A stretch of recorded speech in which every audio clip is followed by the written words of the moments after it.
അവരെന്നെ വിളിക്കുന്ന സമയത്ത് വളരെ നിരാശയിലായിരുന്നു. തളർന്ന ശബ്ദം, ഒരു പ്രതീക്ഷയില്ലാത്ത അവസ്ഥ. കാരണം ശരീരം അപ്പാടെ തളർന്നുപോയി. കഴിഞ്ഞ ഏകദേശം ഒരു വർഷത്തോളമായി കിടക്കയിലും വീൽ ചെയറിലുമായി. പരസഹായമില്ലാതെ തിരിഞ്ഞു കിടക്കാൻ പോലും പറ്റാത്ത അവസ്ഥയാണ്. തലച്ചോറിൽ ഒരു ചെറിയ ട്യൂമർ വന്നതാണ്.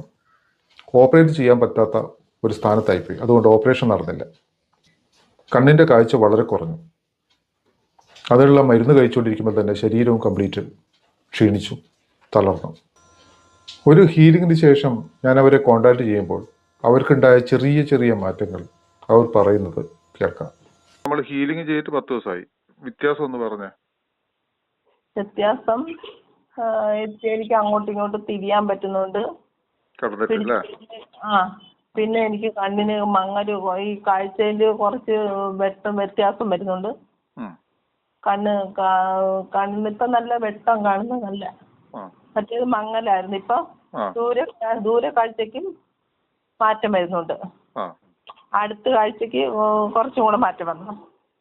നേരത്തെ അടുത്ത് വരുമ്പോഴായിരുന്നു എനിക്ക് ആള് അടുത്ത് വരുമ്പോൾ കാണാൻ പറ്റും. പക്ഷെ ദൂരേക്ക് എനിക്ക് ഒട്ടും കാണാൻ പറ്റത്തില്ലായിരുന്നു. ഇപ്പം പക്ഷെ കുറച്ച് കണ്ട് എൻ്റെ വീട്ടിന്റെ മതിലും ഒക്കെ എനിക്ക് വെളിയിലത്തെ റോഡും ഒക്കെ കാണാൻ പറ്റുന്നുണ്ട് ചെറുതായിട്ട്. അതൊക്കെ റബ്ബർ അപ്പുറത്തോട്ട് അങ്ങോട്ട് അപ്പുറത്തെ വീട്ടിൽ റബ്ബറൊക്കെ കാണാൻ പറ്റുന്നുണ്ട്. നീര് കുറവുണ്ട് കാലിലൊക്കെ. ഇപ്പൊ ഇന്നത്തെ ആയപ്പോ നല്ല മാറ്റം വരുന്നുണ്ട്. നീരിൽ മാറ്റമുണ്ട്.